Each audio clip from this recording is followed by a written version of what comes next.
Good afternoon, my dear sisters and brothers. Let us turn to our neighbors and greet each other. Merry Christmas and a Happy New Year.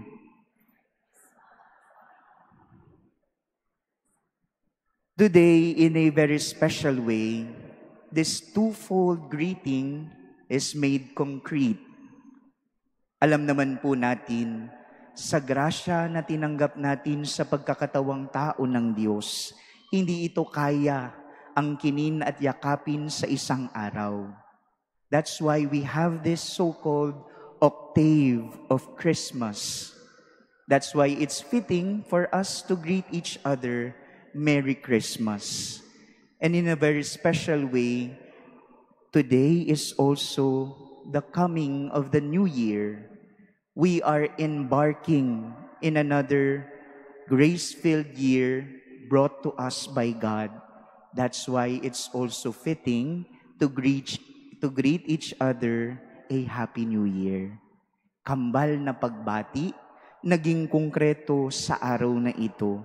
Pero alam rin natin, we know too well that today we also celebrate the solemnity of the Blessed Virgin Mary, Mother of God. Side by side, the Church deemed it to be fitting that today is designated as a World Day of Prayer for Peace. The Mother of God is also the Mother of the Prince of Peace, none other than Jesus. I want to invite you to reflect upon these two questions. Are you feeling lucky or are you feeling blessed? Luck and blessing are closely related with each other. But sometimes there is a thin line separating them from each other. Because on one hand, we have luck as a chance, a force that would give us somehow to deal with something that would create a positive or an adverse force towards us. On the other hand, blessing is deeply connected on a person, on God, who is the source of all blessing. No wonder we have this custom, my dear friends. I'm sure some of you are even doing this because it is deep-seated in our culture to somehow ensure that we will be fortunate for the coming year. Siguro po yung iba sa inyo, bago sumapit yung bagong taon, nagpula pa ng damit. Yung iba may pa-polka dots pa. Yung iba, sinigurado may laman ang kanilang pitaka para ang buong taon na paparating would be a fortunate, grace-filled one. However, we know too well that even in our culture, we have too many bases and too many stories about this so-called luck, swerte. Kaya nga, kadalasan, abalang-abala tayo sa mga bagay na sa tingin natin makapagbibigay ng swerte sa pagpasok ng bagong taon. Marahil may iba-iba tayong pagpapakahulugan when it comes to dealing with luck and fortune. However, what is the danger with this so-called luck? Sometimes, we misplace our trust, putting them to the gifts rather than to the giver. Akala natin sa mga ginagawa natin, kaya natin bilhin ang pagpapala.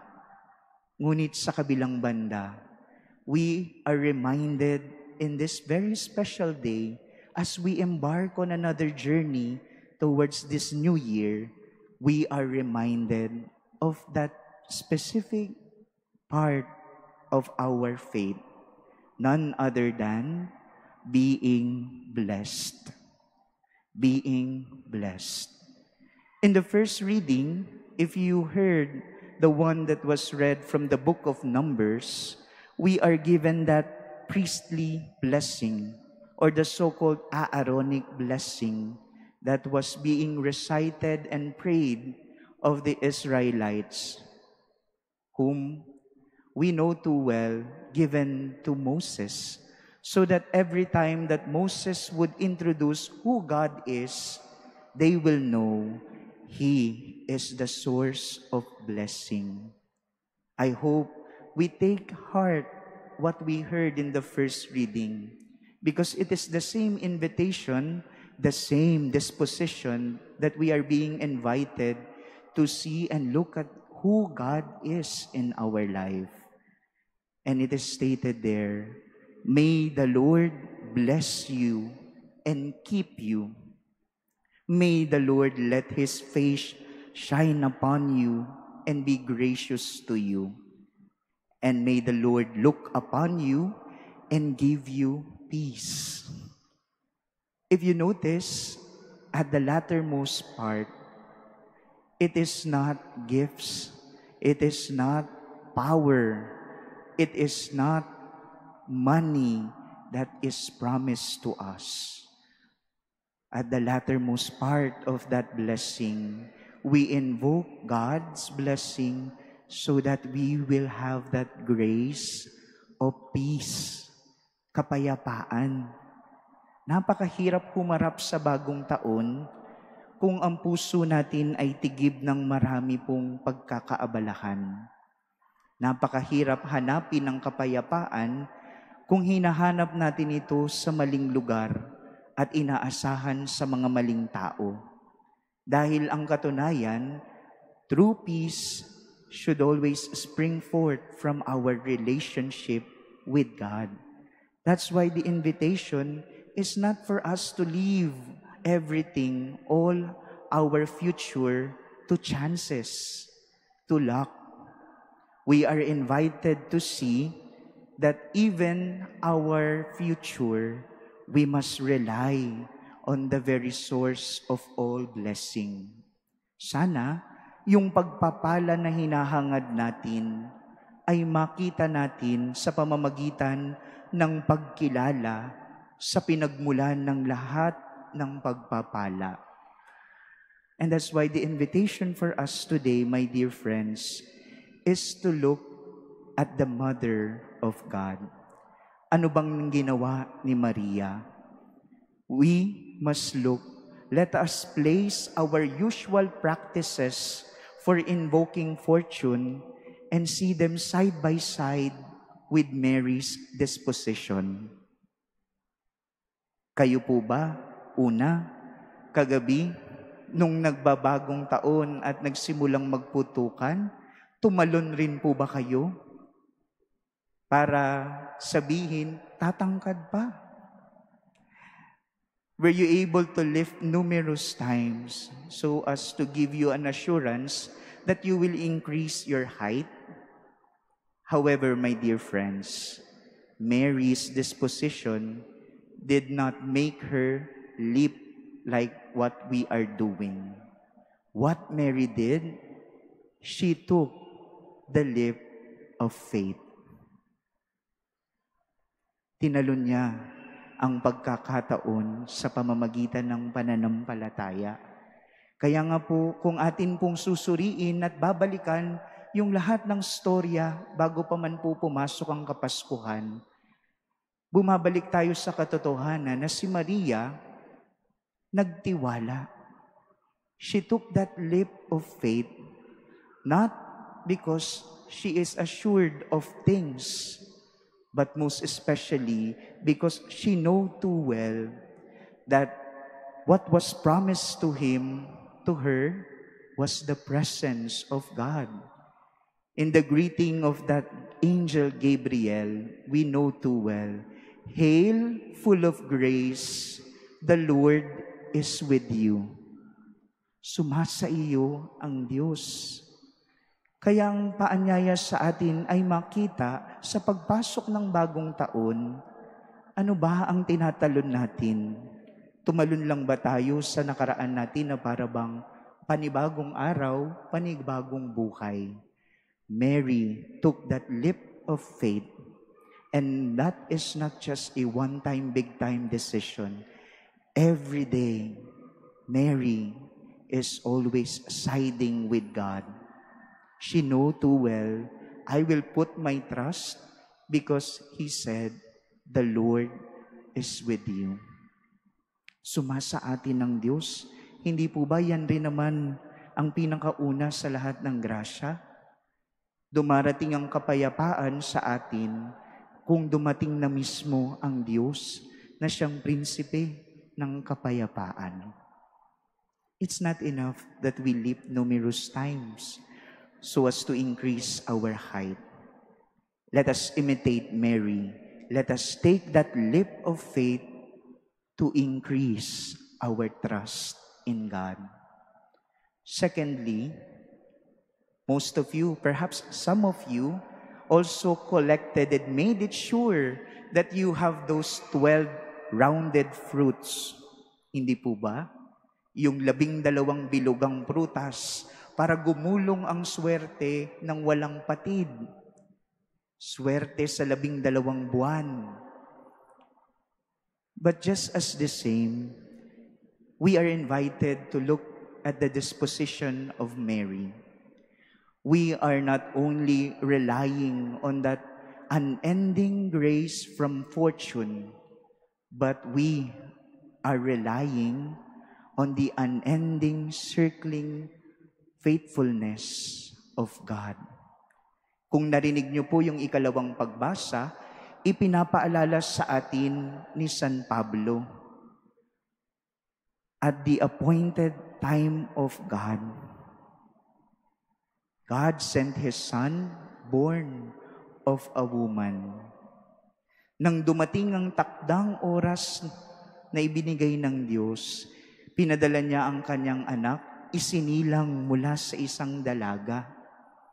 At dito ipinapahiwatig sa atin yung pagtitiwala, hindi lang sa paikot-ikot na oras na para bang aabangan lang natin ang swerte bumaba at kailangan lang natin gumawa ng mga bagay.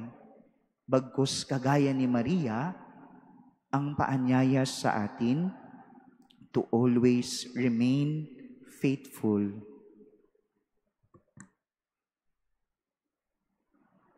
It is enough. The Lord is always with her.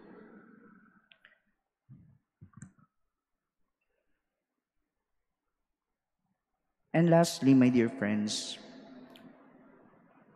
I hope sa bahay nyo rin po kagabi, siguro nagpaputok rin po kayo. You blew your horns. You make your presence felt with each other.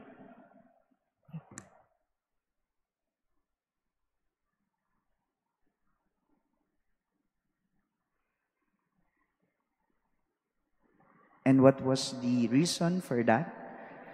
To ward off evil. Hindi po ba ganun yung ginagawa nila? Pag mas maingay, lalong walang mapapaalis yung mga spirito. But in the life of Mary, when Jesus came, He came during the silent night. Hindi sa ingay, kung hindi sa katahimikan ng gabi. When Mary held Jesus, she held the Prince of Peace. Kaya yun po yung paanyaya sa atin, mga minamahal kong kapatid. Hindi sa ingay, alingaw-ngaw ng mga palabas na atin pong karanasan, kundi hayaan po natin, yakapin natin si Jesus sa katahimikan ng ating mga puso. We know too well what Mary did in the midst of all the doubts, in the midst of all the questions.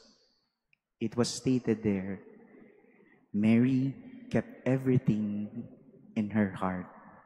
At kapag sinabi po natin, pinagbulay-bulayan sa pamamagitan ng kanyang puso, alam natin doon, hindi robot si Maria. Pinagdaanan niya ang lahat ng ito, ngunit kalakip ng kanyang mga pagdadaan ng pagsusugal sa biyaya at grasya ng Diyos. Kalakip nito ang tiwala na kahit anong mangyari, hawak niya, sumasa kanya ang Diyos, kasama niya ang Diyos. Ganoon ang disposisyon ni Maria. And so, my dear friends, for this very first day, like Mary, we need not to do anything to feel lucky. It is always enough to do what we have to do, and the rest, we must rest in the assurance of God's bountiful blessing. We too are very much kept, as always, in God's heart. My dear friends, may our year be filled with God's unending grace and blessing. May the good Lord always bless you and keep you. May He let His face shine upon you and be gracious to you. And may He always look upon you and always give you peace. Amen.